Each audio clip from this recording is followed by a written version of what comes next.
Hi there. Welcome to the SoberCircle channel. Enjoy this speaker tape. Yeah. One over here. Yeah. Hi, everybody. My name is Hank Johnson. I'm an alcoholic.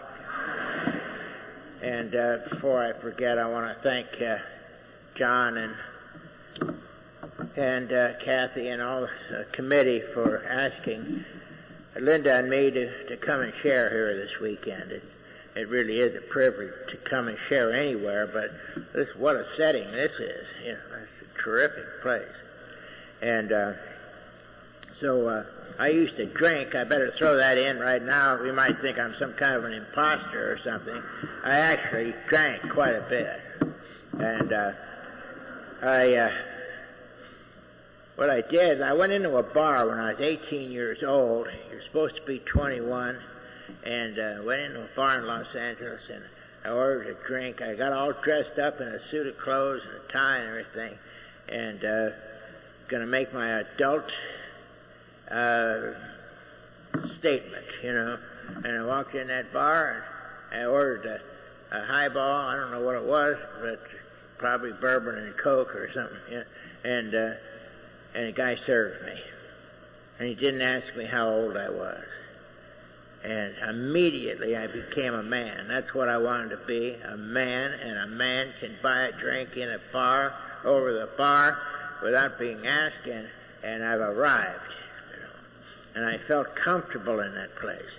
Sometimes, you know, you hear people say they came to AA, and their very first meeting, they walked in, and they just felt like they came home.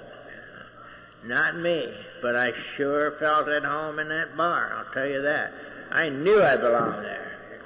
You know, I just liked everything about it, and I could play the jukebox over in the corner just as good as the rest of the guys.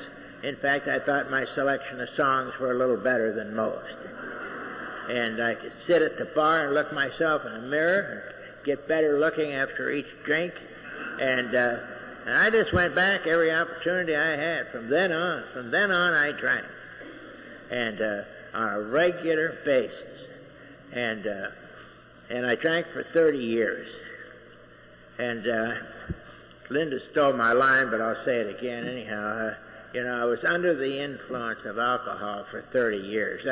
I wasn't drunk all the time, but I was thinking about it and recovering from it and all that, you know. And I didn't go anywhere that they didn't have alcohol, and alcohol was the focal point of my life. And so I met my wife in a bar. Where else do you meet girls?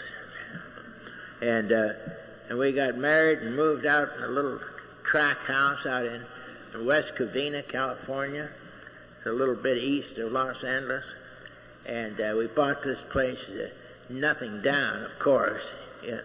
And the payments were $56 a month, and that included interest, taxes, everything, you know. And I had trouble making those payments. You know, the payments had come due, and I just had trouble making them. That's all. And I used my money to drink with, and so I'd say, well, I'll just skip it this month, and I'll make double payment next month. Next month would come along, and I have to make 2 payments plus the late charge. And, oh man. And, you know, we almost lost that place several times. And we finally sold it and moved out of there and moved in with my father for free. And that's the way it was. And we finally did get on our feet a little bit financially and leave my dad's place. And but she didn't drink. You know, I'm always suspicious of her because she didn't drink. And she'd take one drink and get sick. And I used to say, come on, have a drink, you know, loosen up. And we'd go to a party or something, she'd just sit there. And so that's... our marriage was really a turbulent marriage, to put it mildly. You know. We fought a lot, and we separated a lot. She'd come home from work, and and I'd be there already. Took a little time off from the job, and I'd be home already and have 4 or 5 drinks in me and all that. She'd come home and for some reason she used to get angry just because I had a couple of drinks, and so she'd kick me out of the house. And when I look back, it always slays me. I was the one that was working. I was the one that was making payments. How could she kick me out of my own house? But I had no self-worth back in those days, so I just left. And I didn't move very far from home. I just down the street, and then I'd work my way back in. I went in and out, back and forth, and she divorced me 3 times. And the last time she divorced me, I says, this game we're playing here, you want a divorce, you've got it. And you can have the house, you can have the furniture, you can have everything. And all I want is my old stack of records, the old 78s. And so she was glad to get rid of me and those records. And so I moved to a little shack in Hermosa Beach, California. Actually, what it was is a garage that they had made living quarters in. And the landlady said, we're just a half a block from the ocean. I said, really? No kidding. And I thought, man, that's going to be great. I'm going to get up every morning at 6 o'clock, and I'm going to run 5 miles along the ocean edge. And then I'll plunge into the water, and ride some waves in, body surf some waves in, and man, I'll feel good, and then I'll go to work. And as far as I know, the ocean was down there. I never really got around to checking it out for sure. I was going to, and I only lived there 4 years. I was getting ready to go check, and but a typical day back then was that I'd wake up at 9 o'clock, and 10 o'clock, I'm already an hour late to work, and man, I'd get in my car and weave in and out of traffic. I had to get there, I knew by the time I got there I'd be fired, because you see, I should have worked yesterday. And I left all these papers all over my desk and in my desk drawers, and I had papers in the desk drawers. Some of them were months old. They were too old to turn in. If I turned them in, I'd be fired for holding them so long. If I didn't turn them in, I'd be fired. And today was the day, and that was it. And I got to get to the office and check everything out. Everything appeared to be the same. And go get a cup of coffee, come back to my desk, and try to look interested, make excuses to my customers. They want to know where their stuff was. It was in my desk drawer where it was, and I'd make excuses. And you haven't got that yet? I'll just do some research on that. And I'm one of the originators of the computer excuse. We've all heard that excuse. The computer's been down for the last 4 days, and as soon as it gets working again, I'll get a printout of your policy, and I'll check it out and call you. And I used that excuse before we even had a computer in our office. At a respectable time, I'd go to the bar that was conveniently located right next door to where I worked, and they sold martinis over there. And I like martinis. And they sold double martinis for $1. And the regular ones were 75 cents. This was a long time ago. I went into a nice restaurant recently, and a single martini, not a double, a single, was $3.75. My God, I couldn't afford to drink now if I had to, But anyway, the double during the lunch hour was $1. And I figured, you're going to have 2 anyhow. So you better order the $1 one. You'll save 50 cents. God knows you'll need the money, And so I'd order the $1 one. And I'd get to checking my drink against the guy sitting next to me at the bar, and he'd have a 75-center, and I'd say to myself, where are they getting this stuff from? This is not a double. It's a little bit larger than a 75-center, that's all. You know, who do they think they're kidding anyhow? So I better have another one. And then I'd have another one, and then I'd have another one, and I'd call the office and tell them, I forgot to tell you, I'm going on a lot of calls this afternoon, take messages, I'll be back tomorrow morning at 9 o'clock. And I'd head towards the beach, stop and buy the cheapest bottle of vodka I could find, and get home about 2 or 2:30, and I'd sit on the edge of the bed after changing into my pajamas, and sit there on the edge of the bed, and I'd say to myself, well, you know, you've done it again today. This cannot continue. You know, you're not the only guy that's ever been divorced. You're not the only guy that's ever been in debt. Why don't you do something about it? All you do is sit around and talk about stuff. You never take any action on anything. And then I'd say, then I'd put one of these old records on the turntable. Something like Billy Eckstine singing, Who Can I Turn To? And then I'd go into my fantasy, you know, about, why don't you just get a second job, you know, and you use that money to pay off the bills, you know. Hell, I wasn't working the first one, you know. And then I'd say to myself, well, wait a minute, you don't need a second job. You're in sales. You can make any amount of money you want to make, within reason, of course. And by God, that's right. And, you know, I come up with these ideas. Sometimes I wonder where they come from. Man, that's the solution, you know.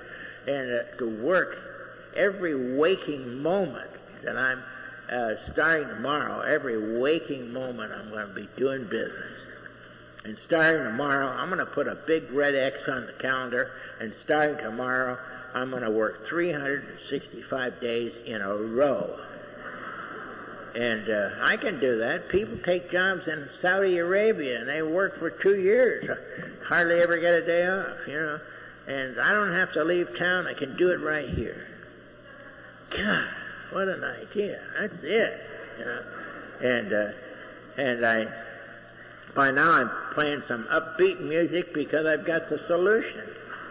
And so you know, I'd sit there and I'd fantasize what I was going to do with the money. You know, by the end of the year, by the end of 365 days, I'll have paid off all my bills, buy a new car, pay for it in cash.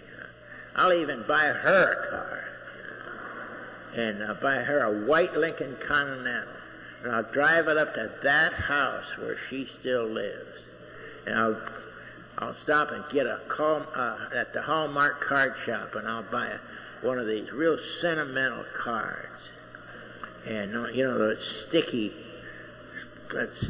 poetry, that really sentimental stuff. And I'll write on it, you know, on the left-hand side, thanks for all the good years. And then I'll put a gold-plated key in the envelope with the card. And I'll drive that Lincoln Continental up to the house at midnight. I'll hang a U-turn in the cul-de-sac, and I'll coast up in front of the house and park right directly in front of the house. And I'll tiptoe up to the steps, and I'll put that card down the mail chute, and then I'll split. And the next morning she'll get up, and she'll go through her routine, you know, and she'll check her mail, and there'll be an envelope with no stamp on it, and she'll open that one first. And the key will fall out. She'll wonder what the key's for. And she'll read that poetry, you know, that sentimental, sticky poetry. And tears will just roll down her cheeks. It'll just be excruciatingly painful for her to read that. And then she'll she'll get to looking at the key and wonder what the key's for.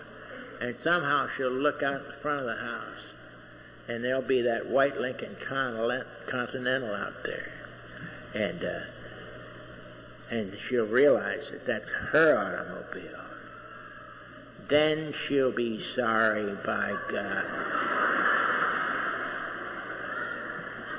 I don't know about you, but I get a big charge out of buying those expensive gifts.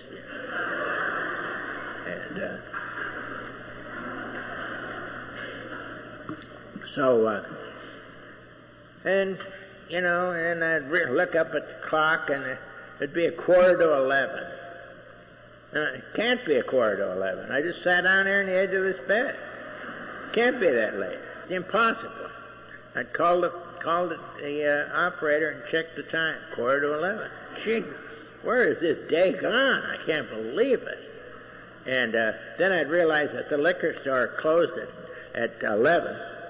And so I'd throw my clothes on over my pajamas and run 2 blocks to the liquor store and that's when I first started jogging, about that time. But I had to get there before they closed. And I'd get there just as they were closing up. And a bottle of Smirnoffs. I always bought the better brands right around where I lived. I wouldn't want anybody to think I was cheap right there in the neighborhood. Then I could stroll back to my shack with peace and contentment and security for the rest of the night. And I'd go back and start rehearsing the speech I was going to have to give, because I knew I was going to be Salesman of the Year, and somewhere in there I'd pass out. And I'd wake up the next morning and it'd be 10 o'clock. I'm already an hour late to work. Oh man, I'd throw my clothes on, get in that car, weave in and out, get to the office. I knew by the time I got there I'd be fired, and that's the only thing I had left. That's the last bit of respectability I had left, was my job. And I worked for a big company, and I had a business card with my name on it, and that's who I was. And if they fired me and took my card away from me, then what? I'd just be a big zero. And so I didn't want to lose that job. And the funny thing about this thing is, I didn't do that once or twice. I did that hundreds of times. And yet I was able to be one of the top producers in the company. I got a plaque for outstanding salesmanship, and every year, they give me a big plaque with my name on it for outstanding salesmanship and product knowledge and all that stuff, And so I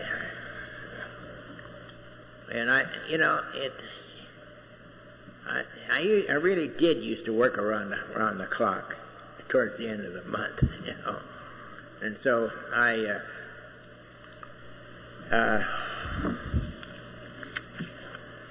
got a call from my ex-wife, and my son had he used to come down and visit me sometimes on weekends, and I never knew what to say to him. If I wasn't drinking, which was rare, but I used to try not to drink when he came down. And I didn't know what to say to him. What do you say to a 16-year-old kid?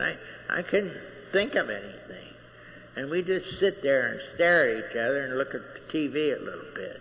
And then I'd have a few drinks and loosen up. And then I'd slobber all over him, tell him how much I loved him. That you're a love child. You're not an accident. You were planned.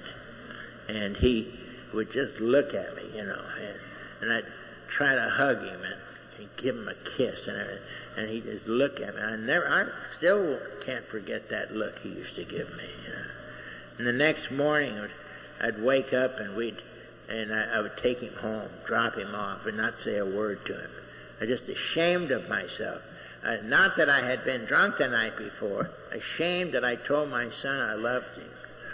And I just get to the house and open the door, and out he'd go, and I'd go my way.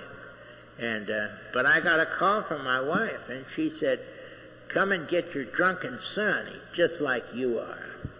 And it seemed that he had went to a Christmas party and got drunk, and they took him home, and my wife grabbed him and threw him in the house and threw his wingtips in after him, and she called me, "Come and get him," And what I should have said is, "Wait a minute, you won him in the divorce settlement, Now he's getting in a little trouble. Now you want me to take him?" That's what I should have said. But what I said is, "Okay."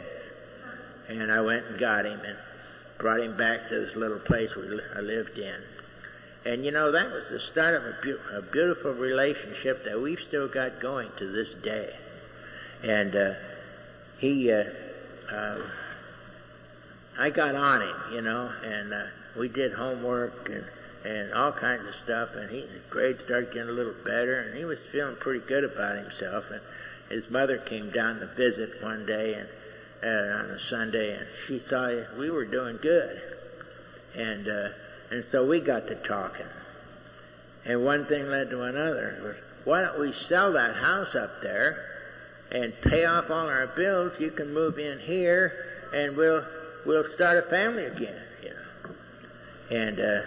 And she said, "I won't even fight you on your drinking anymore. In fact, I'll join you." And I should have been suspicious, but I wasn't. And little did I know that during that 3-year period we were separated, divorced, she had started drinking, and she became an alcoholic immediately. And she was a bad alcoholic. She was a badly behaved alcoholic. And some people just shouldn't drink. And she was one of those, And we moved in, and she's, things were bad before. My God, when she started drinking, it was just pure hell, And she did stuff like, I like to play these old records, and I'd play a record, and man, that record would be like 30 years old or something, and man, that's a good song. And I'd play it again. And I'd play it one more time, and then again. And it used to drive her crazy. And she'd walk over to the phonograph and take the record off the turntable, and "Don't break that record," I'd tell her. That's a collector's item, and can't replace them. Good. I'll never want to hear that song again. And that's the way it was. And in fact, one time, sometimes, I don't know about you guys, but sometimes I get hung up on a trumpet toot on a record. And I'd lay that needle in, and toot, oh man, And then I'd get the needle and put it back in the slot and toot, yeah.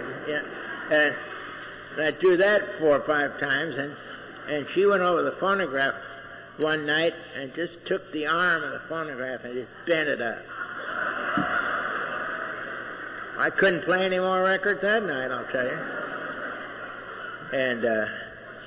And that's the way we lived, She threw the Christmas tree, lights and all, out the back door. Because I looked at her funny. And I had a little Sony TV, just a little tiny one. And I think she had bought for a present for me. And she took it out in the kitchen one night and took her hammer and just killed it,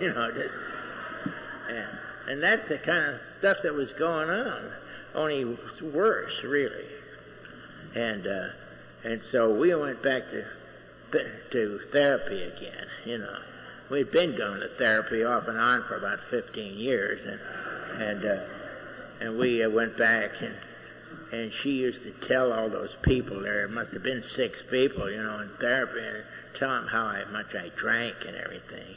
And I says, "Well, you drink too. Why don't you tell them how much you drink, and what you do when you drink?" And we'd come out of those sessions, at least me, I'd come out of the session, and my gut was on fire, and I couldn't hardly wait to get a drink, put out the fire.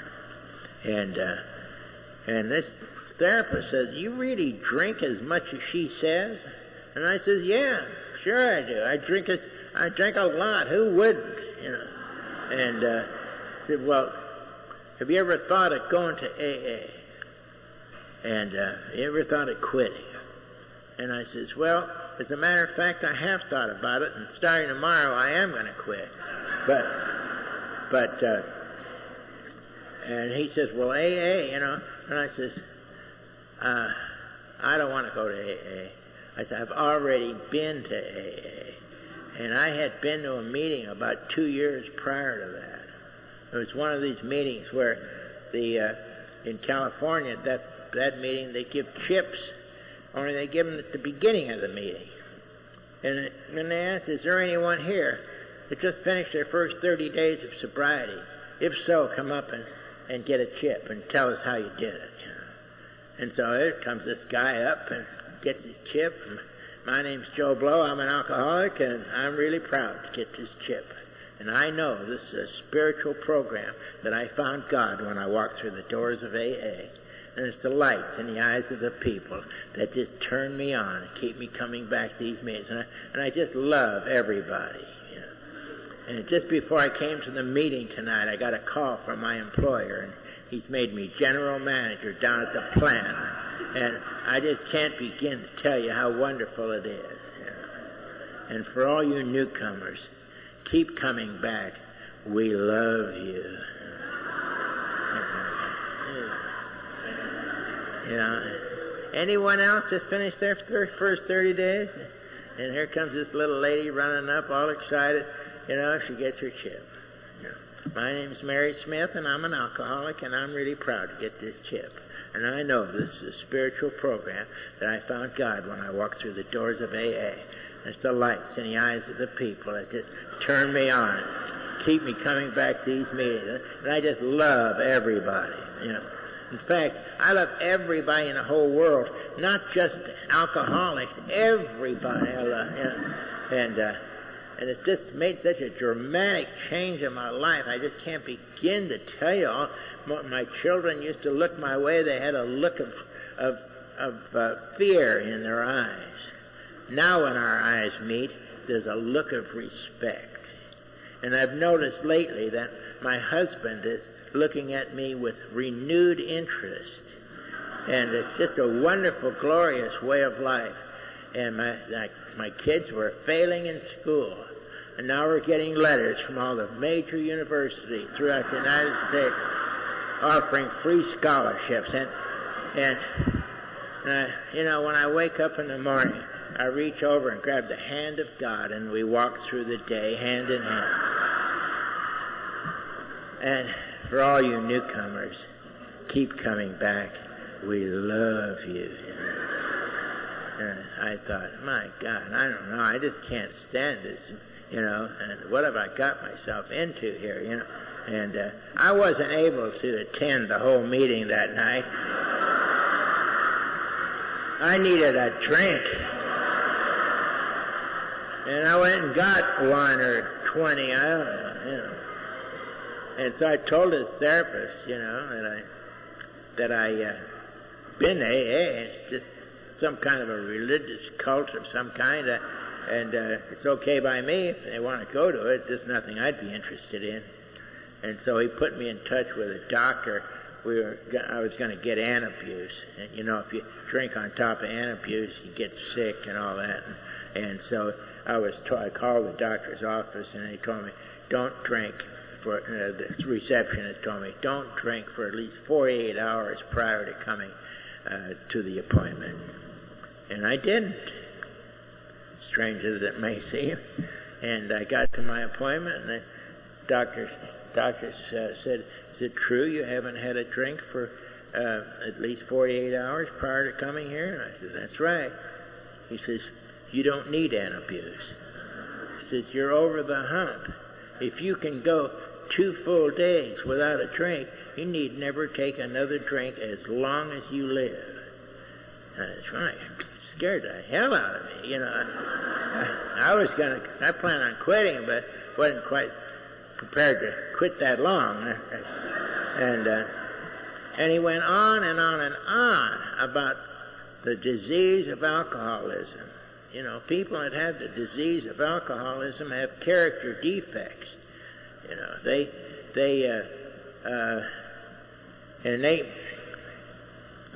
instead of dealing with their character defects and taking care of their business, they drink tonight instead. And they wake up the next morning, they still got all their problems, only now they've got a hangover on top of it. And he just went on and on and on about this. And I finally told him, well, doctor, if you're not going to give me Antabuse, then I guess I better go. How much do I owe you? And he said, I can see, I'm not making much of an impression on you. And he said, I'm going to tell you something I wouldn't normally tell my patients, but due to the nature of your appointment here today, I'm going to tell you something. He said, my wife is an alcoholic. We've tried everything known to medical science to help her. She's been in the hospital. She stays in the hospital for 30 days and comes out, and within a week she's drinking again. All this stuff works, it works temporarily. It's up to us to do something, take some action about it. And so she's never been able to stay sober until now. She is sober. 7 months. She goes to AA, and that's what I recommend that you do. And he says, on your way home, stop by the Manhattan Beach Clubhouse and buy the book Alcoholics Anonymous and get a meeting schedule and start going to meetings. And he says there'll be no charge for this call. And that's the only thing that guy said that day that impressed me at all. And I did buy the book, and I got the meeting directory, and I threw it up on the dresser and had another drink. And crazy doctor, what kind of people I'm running into lately, And so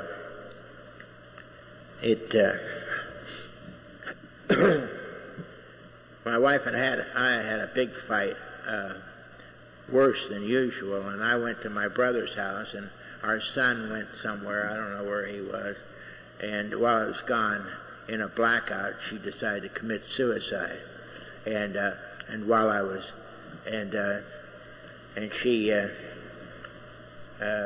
pulled the drapes down from the windows, and broke all the records and threw them all out in the backyard, and she just tore that place apart, went into the closet where my clothes were hanging and took a knife and slashed every stitch of clothes I owned, just ripped everything to pieces, cut the pant legs off my pants, and just even stabbed my damn shoes, and it just was a terrible thing. And then she turned on the oven in the kitchen oven, and the gas on the kitchen oven, and went to bed. The next morning she woke up. And that old place we lived in was just a half a block from the water, and the wind used to whistle through those boards, and hell, you could have turned the gas on 10 ovens and never smelled it in that place. So she survived. And she had been with me when I was at that doctor's, and she went back to him, because she did this in a blackout, and she went back to him and asked him if he thought she was an alcoholic, and he said he didn't know, but my wife will be happy to take you to meetings if you want to go. And that's what happened.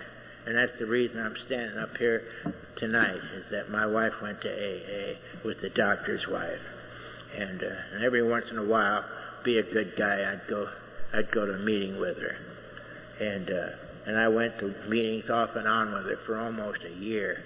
And they would ask me, are you Lou's husband? And I'd say, yeah, I'm Lou's husband. Well, are you an alcoholic too? I'd, no, I'm not an alcoholic too. She's one. Work on her. And I just, I'm a visitor. And I stayed I decided to quit drinking, and I did actually quit, and a little bit before Thanksgiving. And I went clear through Christmas without drinking. Through the drinking is part of the year, and I didn't drink. And so I was sitting there thinking about the situation, and I don't know, maybe I'm really not an alcoholic after all. If you can go 40 days without a drink, you probably, probably not an alcoholic. And I went to the liquor store and I bought a half a pint of vodka, and I drank it straight down. And what did I buy a half pint for? And I went and got a fifth, and I drank that, and I drank all Saturday night and all day Sunday, and I woke up Sunday morning, and it was like 10 o'clock in the morning, and I'm already an hour late to work, and it's the day after the holiday, and you have to go in the day after the holiday. If you don't go in to work the Monday after a holiday, you're an alcoholic. I learned that right here in AA. And so I went in, but I was sick, really sick. And I poured all that alcohol into my system all at once, and God, I had a bad reaction to it. And so I went over to the bar a little earlier that day, and I had a Bloody Mary, because that's what you have when you're sick. It's not really a social drink of any kind. It's medicine. And I had a glass of medicine, and I drank it straight down, and it, man, that was really something. And I said, make me another one. And I looked down, I had spilled half of it all over my tie, and I went to the men's room and tried to clean the tomato juice off my tie, and when I came back to the bar, he said, did you want another Bloody Mary, or did you want a martini? And I said, I'll just skip it. And I went over to the coffee shop section of this bar, and I had a sandwich and a glass of milk, and I haven't had a drink since. And it's really funny how people quit. My sponsor was kicked out of the Midnight Mission in Los Angeles, and he went to try to sell his blood, and it was too soon. His blood, they wouldn't take it, and so he walked like 50 blocks or something to the clubhouse, and he got to the AA clubhouse, and they said, what are you doing here? And he says, I'm really sick. And he said, I'll go in the stock room and lie down and sleep it off. And he hadn't had a drink since, and that was 42 years ago. And how, we quit at the least opportune time. When you plan on quitting, you don't seem to quit. It just, and anyway, I haven't had a drink since December the 29th, 1969, just a little over 30 years now. And I'm very grateful for the time that I've had, because I've had a great adventure, but I've had some tragedy in my life too, and I was able to deal with it without drinking. My wife came to my office and told me she just came back from the doctor, and the doctor said I got cancer, lung cancer, and I got 30 days to live. And oh man, by then we had two houses. We had a house in San Fernando Valley and a house out in the desert. We were living out in the desert at the time, and so I said to myself, what's the use of planning? Nothing's going to work out. It's just, and I took that news really bad, and it was going to inconvenience me for her to be sick, I'm ashamed to say. But I went to my meeting that night, because I've been trained. If it's meeting night, you go to your meeting, and no matter what. And there's a guy that lives in Moorhead, Minnesota, Don, and he says, if you don't go to your home, you always go to your home group no matter what. The only time you don't go is if there's a death in the family, yours. That's the only time you miss your home group. And so I went to my meeting. And it was just an ordinary, average, okay meeting. And but at the end of the meeting, like they do in a lot of meetings in Los Angeles, and we do in our group in Charlotte, we read on page 164 of the book Alcoholics Anonymous, it states that ask in your morning meditation what you can do for the man who is still sick. The answers will come if your own house is in order.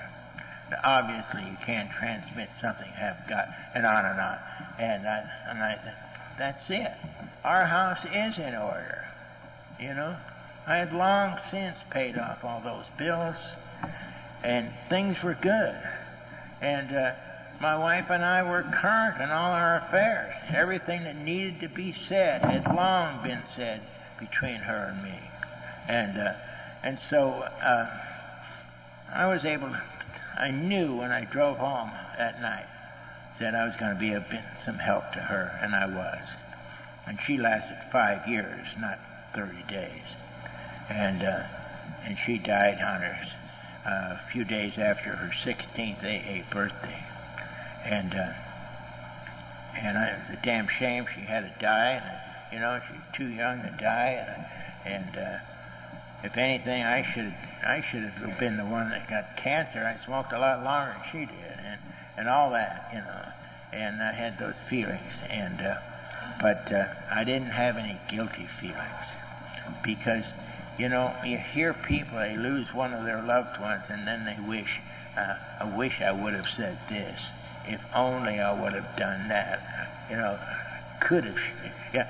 And see, I had done everything, and I don't have to say that, because I was there for her, and so I was able to make the transition there. And my friends flocked around me, and made a renewed effort in AA, and went to a lot more meetings than I'd been going to. And after a respectable time went by, I started thinking of the ladies, and I'd get home, you know, and I'd think, why didn't you ask that gal that you met that gave you the phone number? Why didn't you ask her for a date? You know. And then I'd say to myself, well, she wouldn't go out with you. What makes you think she'd go out with you? You know. Well, why wouldn't she go out with you? And I'd have this argument with myself, you know. Why don't you call her? You've got the phone number, you know. Well, she's not going to say yes. You know. Well, call her, you know. So I called her. You know. You want to go out Saturday night? Sure. Oh, geez, what the hell am I going to do now? You know, I don't know anything about relationships. You know, I've been married all my life. And so, you know, I had some lady friends, and things were going okay, and I really was doing well, and then I went to Charlotte to speak at a little convention there, and I met Linda. And I had met Linda, shook her hand anyhow, when I spoke up in Madison, Wisconsin one time.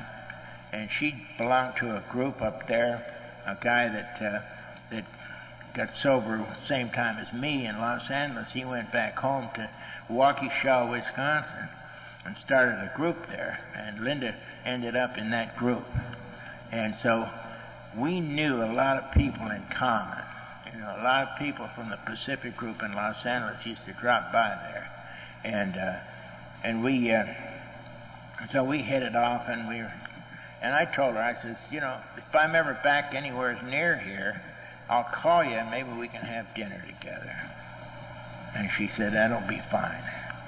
And so I was pretty close one time, about 1,200 miles. So I gave her a ring, and we went out to dinner, and one thing led to another, and we bought a house and got married, and we've been married for over 6 years now. But you know, the thing that I wanted to say is that she wasn't looking for anyone to marry her. She wasn't looking for anyone to fix her. She was already fixed. She didn't need somebody to make her whole, and neither did I. AA had fixed both of us, and we weren't so hungry for the opposite sex that we absolutely had to have someone in our life, and so as a result, we've got a pretty good relationship, and we've got to do a lot of stuff together, and we've been to Paris, and we've been to London, and we've been all over, and it's been a great adventure. And my son used to look at me real funny back in those days, and when he was about 16. Part of the reason he was looking at me so funny is that he was stoned out of his gourd. It turned out that he was an alcoholic too. He was drinking and using drugs, and I'll be damned if he didn't turn himself in to AA when he was 21 years old. And if he makes it, he'll be sober 27 years on May the 27th, just a week or two from now. And he's a businessman, and he makes a lot of money, and he's got a beautiful home and a wife and kids, and he's really doing well. And I have a daughter that moved to Boulder City with her husband in Nevada, and they're doing well. And so, our family has matured in spite of ourselves, and because we've all been in program. My daughter was in Al-Anon for a long time. I don't know if she still goes or not. I don't really think she does. But anyway, she got the benefit of Al-Anon for quite a while. My son is sober, like I say, going to be sober 27 years. I'm sober 30 years, and I have a grandson, my daughter's son, and he's sober, I think, 14 years. And we're an AA family. And we weren't any kind of a family 30 years ago. If we were in the same house, we were all in different rooms. Things were not going very well for us. And now it's been a miraculous change. And why? It's steps of Alcoholics Anonymous. I got a sponsor, a tough sponsor. I guess they call him tough, I don't know. He's always been kind to me, really, but he doesn't stand for any nonsense. And he insisted that I work the steps. By the way, I mentioned working the steps one time from the podium here, and the next speaker was a book Nazi. One of those guys and he said to me, he looked down from the podium and he says, Hank, we don't work the steps. He says, these are the steps we took. That's what it says in the book. So I just couldn't resist. I just hollered back up at him.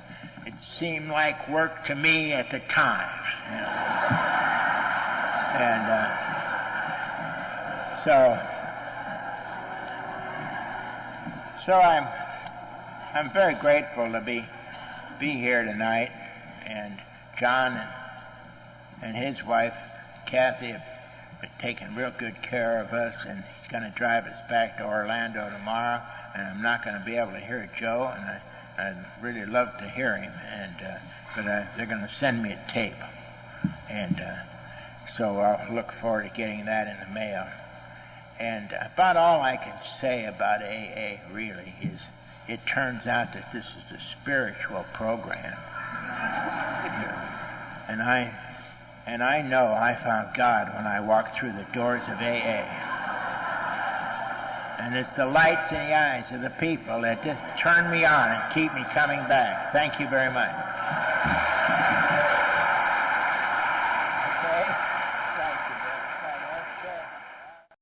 Thanks for listening. Please support the channel by liking and subscribing.